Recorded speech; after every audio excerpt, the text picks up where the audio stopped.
अकेले घर में चाची ने बनाया अपने भतीजे के साथ संबंध। दोस्तों, रिश्तों की परिभाषा जब बदलने लगे तो समझ लीजिए समाज की नींव हिलने लगी है।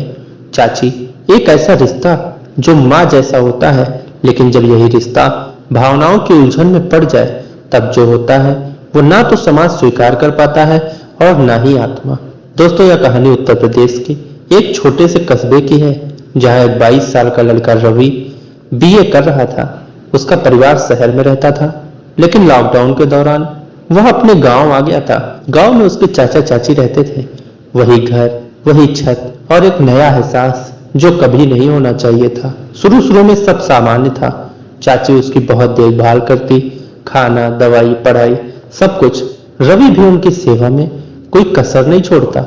धीरे धीरे दोनों के बीच बातचीत बढ़ी, फिर मुस्कुराहटें, फिर कुछ ऐसी बातें जो केवल किताबों में होती हैं या फिर उन कहानियों में जिनका अंजाम अच्छा नहीं होता। रवि को लगने लगा कि चाची उसमें कुछ अलग देखने लगी है, और चाची को यह एहसास होने लगा कि रवि की नजरों में वह सिर्फ एक रिश्तेदार नहीं रही। रिश्तों की सीमाएं टूटती हैं। एक रात जब पूरा घर सो गया था, रवि छत पर था। चाची चुपचाप वहां आई। वो एक लम्हा जिसने सब कुछ बदल दिया। उस दिन से दोनों के बीच एक ऐसा रिश्ता शुरू हुआ जिसे दुनिया में कोई नाम नहीं दिया जा सकता। रवि को लगा कि ये प्यार है, लेकिन चाची के लिए यह शायद अकेलेपन से छुटकारा था।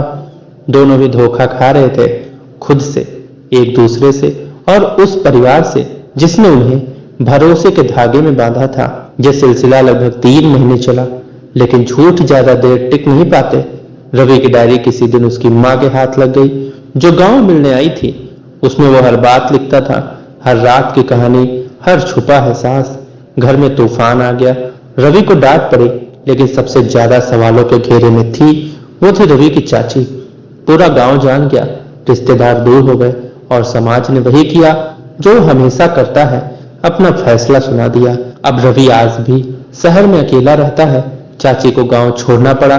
किसी ने केस नहीं किया, लेकिन हर चेहरा, हर नजर, हर खामोशी एक सजा बन गई। कभी कभी हम भावनाओं के उस धागे में बंध जाते हैं जो बहुत महीन होता है, लेकिन जब टूटता है तो चीख नहीं निकलती, सिर्फ शर्म, पछतावा और टूटे रिश्ते बचते हैं। रिश्तों की मर्यादा को पहचानिए और समझिए कि हर भावना को पूरा करना जरूरी नहीं।